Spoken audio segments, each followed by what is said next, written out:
Hello students, now we are going to study the diseases which infect our respiratory tract like pneumonia, corona and common cold. First of all we will see pneumonia. Pneumonia infect our lungs as you can see in the picture. Lungs को infect करते हैं pneumonia. तो कौन कौन organisms हैं जो इससे infect कर सकते हैं? Mainly बैक्टीरिया हैं जो निमोनिया कॉज करते हैं, streptococcus pneumoniae and Haemophilus influenzae. Bacteria के अलावा कुछ माइकोप्लाज्मा या कई बार वायरसेस भी कॉज कर सकते हैं निमोनिया. तो वायरसेस जैसे कि SARS virus severe acute respiratory syndrome cause करता है, या अभी कोरोना वायरस और उसके जो भी वेरिएंट्स हैं वो भी कॉज कर सकते हैं निमोनिया. तो क्या होता है निमोनिया में? एक्चुअली जो हमारे नॉर्मल हेल्दी पर्सन के लंग्स में एल्वियोलाई होते हैं वो एयर फिल्ड कैविटीज़ होती हैं. ये बलून लाइक स्ट्रक्चर होते हैं alveoli which are air filled cavities.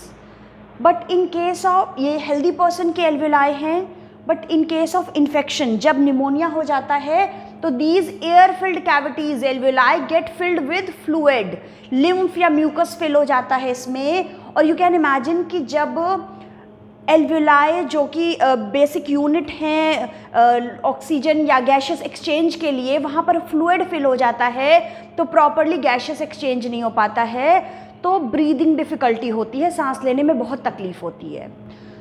तो निमोनिया भी हमारे कंट्री में डेथ का बहुत बड़ा कारण रहा है. Not only in our country, पूरे वर्ल्ड में ही निमोनिया वर्ल्ड में डेथ का एक बहुत बड़ा कॉज है. अभी कोरोना के केस में भी यही हो रहा है कि ये फ्लूइड फिल्ड कैविटीज़, अगर कोरोना का इन्फेक्शन माइल्ड है, सिर्फ लाइक रेस्पिरेटरी ट्रैक तक है, लाइक नोज़ थ्रोट तक है, देन इट्स ओके. तो माइल्ड सिम्टम्स होते हैं, पर्सन बहुत जल्दी रिकवर हो जाते हैं patients. But when it reaches to lungs, जब कोरोना वायरस भी लंग्स में पहुंच जाता है तो ये कोविड निमोनिया कॉज करता है सेम तरीके से, और वहाँ पर भी हमारे एल्वियोलाई फ्लूइड फिल्ड हो जाते हैं और ब्रीदिंग डिफ़िकल्टी होती है. तो इस तरीके से हम देख सकते हैं जब फ्लूइड फिल्ड हो जाते हैं तो इन्फ्लेशन डिफ्लेशन प्रॉपरली नहीं हो पाता है और ब्रीदिंग डिफ़िकल्टी होती है. तो क्या सिम्टम्स होते हैं पेशेंट में जब भी निमोनिया हुआ है, मीन्स लंग्स में इन्फेक्शन पहुंच गया है? तो हाई फीवर होता है, साथ में चिल्स या कपकपी भी आती है. इसके अलावा जो भी फीवर के साथ लगी हुई बीमारियां हैं जैसे कि कफ है, क्योंकि रेस्पिरेटरी ट्रैक का प्रॉब्लम है, कफ कोल्ड नॉर्मल सी बात है. उसके अलावा हेडेक है, और सीवियर कंडीशंस में lip and nail turn to grey and bluish हो जाते हैं. आप खुद निमोनिया के केस में या कोरोना के केस में भी देखते हो, जब ऑक्सीजन जब लाइक ब्रीदिंग डिफ़िकल्टी हो रही है, ऑक्सीजन सप्लाई प्रॉपर नहीं हो पा रही है, तो बॉडी की जो एक्सट्रीमिटीज़ हैं ये ब्लूइश कलर शो कर रहा है कि बॉडी की extremities like nails and lips में ऑक्सीजन सप्लाई प्रॉपरली नहीं हो पा रही है. तो ये सिम्टम्स हम आसानी से आइडेंटिफाई कर सकते हैं. इसके अलावा ट्रांसमिशन कैसे होता है, इसका ट्रांसमिशन जानना बहुत ज़रूरी है, क्योंकि इसी से हम जान सकते हैं how can we prevent ourselves from this disease. तो कैसे स्प्रेड होता है, यहाँ पर एक टर्म है ड्रॉपलेट ट्रांसमिशन. जब भी कोई इन्फेक्टेड पर्सन की स्नीजिंग या coughing, not only this, talking से भी, तो स्नीजिंग या कफिंग से टाइनी ड्रॉपलेट्स बाहर निकलते हैं. यही ड्रॉपलेट अगर किसी हेल्दी पर्सन के कांटेक्ट में आ गए तो वो तो डायरेक्टली उसको ले लेगा, तो हेल्दी पर्सन में इन्फेक्शन पहुंच गया. जब भी कोई स्नीजिंग या कफिंग करता है तो बहुत सारे ड्रॉपलेट्स बहुत दूर तक जाते हैं, लाइक 2 मीटर्स के एरिया में जाते हैं. जो हैवी ड्रॉपलेट्स हैं वो ज़मीन में सेटल डाउन हो जाते हैं, सरफेस पे सेटल डाउन हो जाते हैं. जिस भी ऑब्जेक्ट पे जाके वो सेटल होंगे वो ऑब्जेक्ट कंटैमिनेटेड हो जाएगा, या फिर जो टाइनी ड्रॉपलेट्स हैं वो किसी ने इनहेल कर ली तो इन्फेक्शन हो जाएगा, या बहुत टाइनी जो ड्रॉपलेट्स हैं वो एटमॉस्फेयर में एयर के साथ मिक्स होकर बहुत टाइम तक रहती हैं. यही एयरबॉर्न डिजीज़ेज़ हैं, एयरबॉर्न ट्रांसमिशन भी है. एयर में वो माइक्रोब रहता है काफ़ी टाइम तक. तो ये एक काफ़ी सीवियर, एक बहुत ही प्रॉब्लमैटिक सिचुएशन है जब कहा जा रहा है कि हवा में है ये virus. It's very difficult, even while you are sitting at your home you have to wear mask. It's really very difficult. तो ये ड्रॉपलेट ट्रांसमिशन है या एयरबॉर्न ट्रांसमिशन है.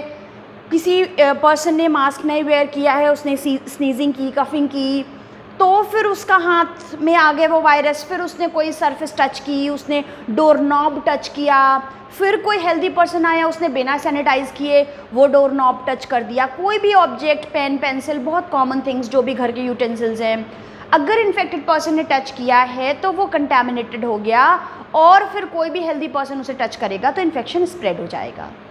इसलिए बहुत ज़रूरी है हमको ये समझना, सो दैट हम इसकी प्रोफाइलैक्सिस जान पाएँ, means how can we prevent the spread of this disease. कैसे स्प्रेड कर सकते हैं? सबसे इम्पॉर्टेंट बात है, we have to isolate the patient. इससे पहले तक हमने इतना खुल के कभी भी पेशेंट को आइसोलेट या अलग करने की बात नहीं की। This is for the first time जब हम बिल्कुल ऐसे करके बोल रहे हैं, we have to isolate the patient, क्योंकि सारी चेन यहीं पे रुक जाएगी। अगर पेशेंट आइसोलेट नहीं हो पाया और अपनी फैमिली को, अपने सराउंडिंग को, बहुत सारे लोगों को स्प्रेड कर देगा वो disease. So first and foremost thing तो हमें पेशेंट को आइसोलेट करना है so that it could not spread.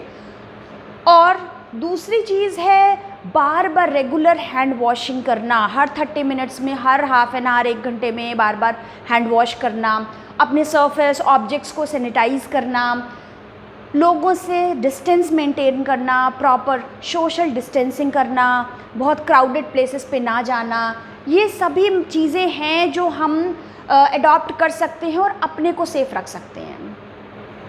The most important contribution which we can do to serve our nation is to prevent ourselves and prevent our families from such infection. जब corona हो जाता है तो वो इतनी severe condition होती है, कई बार ना बीमारी इतनी सीवियर नहीं है जितना सीवियर वो ट्रॉमा होता है, वो स्ट्रेस होता है। तो बेटर है कि हम प्रिवेंशन को अपने हाथ में रखें और जितने केयरफुल हो सके उतना केयरफुल रहें। अब जब हम ट्रीटमेंट की बात करते हैं तो ट्रीटमेंट में इम्पॉर्टेंट चीज़ है, जब ये बैक्टीरिया से हुआ है निमोनिया, तब तो एंटीबायोटिक का यूज़ करके हम इसको ट्रीट कर सकते हैं, क्योंकि ये बैक्टीरिया है, इजीली किल हो जाएंगे। दूसरी चीज़ है वैक्सीनेशन, एक बहुत बड़ा वेपन है हमारे हाथ में प्रिवेंशन के लिए भी। कोविड के केस में हो या निमोनिया के केस में भी वैक्सीनेशन होता है, और कोविड के केस में भी अवेयरनेस होनी चाहिए कि डिफरेंट वैक्सीन्स अवेलेबल हैं और हमें विलिंगली वैक्सीन्स लेनी चाहिए, लगवानी चाहिए, सो दैट हम इस फेटल बीमारी से बच सकें। तो ये बहुत बड़ा वेपन है आज हमारे पास जिससे हम इससे बच सकते हैं। तो this is about corona and pneumonia, more और लेस सेम है when it's a lung infection, बस थोड़े डिफरेंसेस हैं। लाइक निमोनिया का इन्फेक्शन ज़्यादा फास्ट है, कोविड का थोड़ा स्लो है। पैची इन्फेक्शन होता है जब आप सिटी स्कैन या एक्सरे रिपोर्ट देखते हो पेशेंट की, तो कोरोना के केस में लंग्स में पैची डिस्ट्रीब्यूशन मिलता है, पैचेस के फॉर्म में इसका वायरस ग्रो करता है। और जब भी ब्रीदिंग डिफ़िकल्टी होती है, पहले तो कोशिश करनी है कि बहुत इनिशियल स्टेज पे ही हम इसे आइडेंटिफाई कर पाएँ, सो दैट कि वो लंग में ना रीच करे वायरस। अगर अर्ली स्टेज है तो यहीं तक है इन्फेक्शन, तो हम उसको इजीली क्योर कर सकते हैं होम रेमेडीज़ से या सिंपल मेडिकेशन से।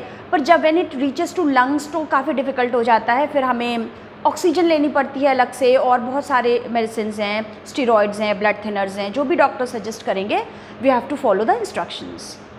नेक्स्ट डिजीज़ है हमारे पास कॉमन कोल्ड। नाम से ही है कॉमन कोल्ड है, बहुत ही कॉमन बात है। कुछ टाइम पहले तक तो इट वॉज़ वेरी कॉमन, मतलब हम कभी भी कॉमन कोल्ड से, सर्दी ज़ुकाम खांसी से कभी डरे ही नहीं है। साल में 2 बार तो हो ही जाती है नॉर्मली, जब भी वेदर चेंज होता है हमको हो जाता है, इट्स वेरी कॉमन।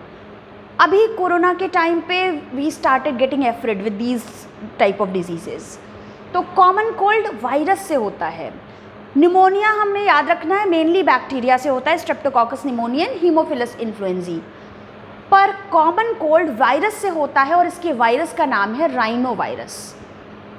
तो राइनो वायरस, राइनो मीन्स होता है नोज़, तो ये नोज़ का इन्फेक्शन कर रहा है, इसलिए राइनो वायरस। तो राइनो वायरस यानी कॉमन कोल्ड होता है। तो आप जानते हो कॉमन कोल्ड में क्या ऑर्गन इन्फेक्टेड होता है? ये रेस्पिरेटरी ट्रैक का इन्फेक्शन है, बट सिर्फ रेस्पिरेटरी ट्रैक में कहाँ तक जाता है infection? Nose, nasal passage and throat तक जाता है, सिर्फ थ्रोट के आगे नहीं जाता है, लंग्स में ये इन्फेक्शन नहीं जाता है। That is very important thing. इसीलिए निमोनिया सीवियर है कि वो लंग्स में चला जाता है। कोविड भी इससे पहले तक इतना फेटल नहीं रहा है जब वो नॉर्मल सा इन्फेक्शन देता है, but when it reaches to lungs ये भी फेटल हो जाता है, प्रॉब्लमेटिक हो जाता है। इसीलिए हम कॉमन कोल्ड से नहीं डरते हैं, क्योंकि सिर्फ ये तो थ्रोट तक ही होता है इन्फेक्शन और बहुत जल्दी ठीक हो जाता है। अब हम देखते हैं कि क्या क्या सिम्टम्स होते हैं, क्या क्या इसमें होता है। तो सबसे पहली बात है कि नेज़ल कंजेशन एंड डिस्चार्ज होता है, नाक बहती रहती है। सोर थ्रोट होता है, गले में खराश होती है, दर्द होता है, पेन होता है गले में। हॉर्सनेस हो जाती है, आवाज़ भारी होती है। उसके अलावा कफ होता है, हेडेक होता है, टायर्डनेस होती है। और ये जो भी सिम्टम्स हैं वो 3 to 7 डेज़ में अपने आप ही ठीक हो जाते हैं। 3 to 7 डेज़ तक रहते हैं और फिर अपने आप ही हम ठीक हो जाते हैं, इसलिए नॉर्मल सी बात है, हम इससे डरते नहीं हैं। कैसे स्प्रेड होता है? सिमिलर स्प्रेड है, इसका भी ड्रॉपलेट ट्रांसमिशन है। और उसके अलावा जो भी हम इन्फेक्टेड पर्सन है वो जिन भी ऑब्जेक्ट्स को टच करेगा, उसके टच किए हुए ऑब्जेक्ट्स, कुछ भी pen, pencil, mouse, keyboard, door knob, कुछ भी चीज़ें जो भी इन्फेक्टेड पर्सन टच करेगा वो कंटैमिनेट हो जाएगा ऑब्जेक्ट। और जब भी हेल्दी पर्सन उस कंटैमिनेटेड ऑब्जेक्ट को टच करेगा तो ये बीमारी स्प्रेड हो जाएगी। तो इसी सिमिलरली हमें यहाँ पर भी, अगर हम पेशेंट को थोड़ा सा आइसोलेट कर दें, 3 to 7 डेज़ की बात है, थोड़ा सा आइसोलेट कर दें तो ये भी बीमारी स्प्रेड होने से बच जाएगी। कॉमन कोल्ड में बस आपको याद रखना है कि राइनो वायरस से होता है और ये लंग्स को इन्फेक्शन नहीं करता है, सिर्फ नोज़ एंड थ्रोट तक ही इन्फेक्शन होता है। तो this is all about pneumonia, corona and common cold.